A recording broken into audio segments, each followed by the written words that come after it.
Words, that is all it took for a local man to be removed from receiving life-saving medical treatment. But exactly what he said matters. Was it a threat, something less harmless, and should he be punished for it with his life?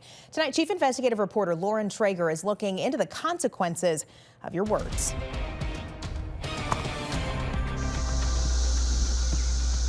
81-year-old Gene Peliquin spends a lot of time alone. When not on the porch, he's slowly making his way to his car to drive himself to the ER, all to sit there alone again and wait, not for an emergency, but a routine procedure twice a week. They sit you in the chair and they put two needles in, one at the top and one at the bottom, and draw blood. Circulates it, cleans it. The ER, the only option now to keep him alive. For the past 10 years, 3 days a week, he'd been treating his end-stage renal disease at this outpatient center in Creve Coeur. We was doing it 3 times a week, Monday, Wednesday, and Friday. That is until recently, a letter in December saying he will, quote, no longer be able to seek treatment there. Officials saying his words were a direct threat to the health and safety of people at the facility. So DeVita says you said, quote, that you would shoot us and shoot the building up because I'm fed up with the machines not working. That's what she said. I didn't say that. Escalating disputes, he says, with a worker had angered him. And I said, it makes you so mad, I keep a gun. I never brought a gun into facilities. Did he mention a gun? Yes, he says, saying he prays he didn't bring one in. Were you mad at the time? Yeah.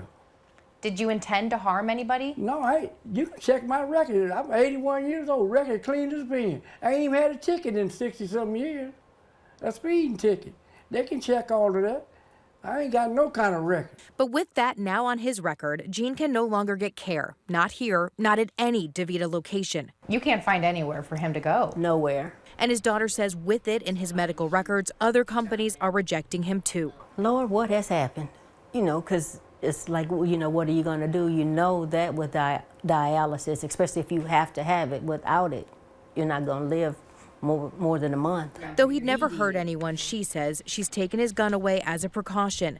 Emergency room staff have said he is not presenting imminent danger to himself or to others. While police were called after he left, Gene was not charged for the incident, and when contacted by an officer, the report says he denied saying what DeVita said he did. I'm sure he's learned a lesson because he's paying the ultimate price. You know, ultimately, you know, if he doesn't get what he needs. Unable to comment on his case specifically, in a statement, a DeVita spokesperson wrote to First Alert 4 Investigates, quote, ensuring the safety of our patients and teammates is a responsibility we take very seriously. If a patient threatens violence, we work closely with the patient's entire care team, including their outside physician, to determine the best course of action. Regretting now what he did say, the punishment, Gene says, is too severe. They killing me legally. If I can't get treatment, if you don't get treatment for 3 or 4 weeks, you dead. This is a major problem, and it's a national problem, and I think it's very, very little understood. Tom Mueller's the author of a book specific to this issue, an issue called involuntary discharge. Federal law allows dialysis facilities to refuse treatment if they have, quote, determined that the patient's behavior is disruptive and abusive to the extent that the delivery of care to the patient or the ability of the facility to operate effectively is seriously impaired. In many cases, I was able to determine that those accusations were false. But while he says there should be due process and chances to appeal, regulators, he says, are often understaffed or ill-equipped to handle the cases. I think the foxes are guarding the henhouse here. That's my opinion. Missouri health officials have flagged providers 11 times since October 2018 for violating involuntary discharge procedures. And I've spoken with a lot of patients who are in that kind of limbo state. And, you know, most of them have died since this book was published. While he acknowledges facilities must be safe, he, like others, believe involuntary discharges should only be an option of last resort. I don't know the specifics of this case, but I do know that it fits a general pattern. Words matter, and organizations and companies have to take it seriously. Michelle Vining is a licensed clinical social worker with a background in criminal justice. The law enforcement side of me was like, ooh, we can't do that. Companies, hospitals, schools, everyone has had to put protocols in place because of the things that have been happening in our society. Words, whether on social media or elsewhere, have in fact turned into action time and again. And even words alone can be considered criminal charges for what's called terroristic threats. The Missouri courts in recent years seeing an increase in those cases, nearly 200 in 2023. We are human beings. We have thoughts that come into our minds. We get aggravated, we get angry. We get to be that. Pause. Think before you speak. Vining says patients who are chronically ill can feel intense emotions. Think about the sickest you've ever been.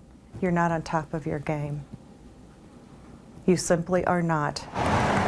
Would you say you said some things in anger? I would say I probably did. Gene's remorseful, but adamant he never intended to act. You never brought a gun in there, Never have it, never, never, never. and you didn't intend to harm anyone. No, no, no, no, no, no, no.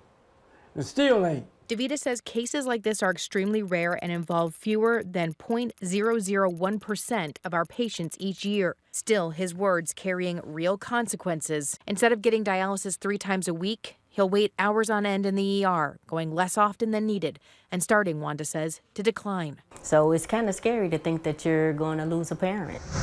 As he leaves the hospital wondering, will he pay for what he said with his life? Get me back in the regular facility is all I want. And let me go and live this little few years I got out. Doctors tell me that patients who get dialysis in a hospital setting instead of an outpatient center do have a shorter life expectancy. And then, of course, there's the cost of emergency services that are often paid for by the taxpayer. As far as next steps, experts say it's often murky to know to whom you can turn to appeal a decision like this. It's an issue we will continue to track. I'm Lauren Traeger. First Alert 4 investigates.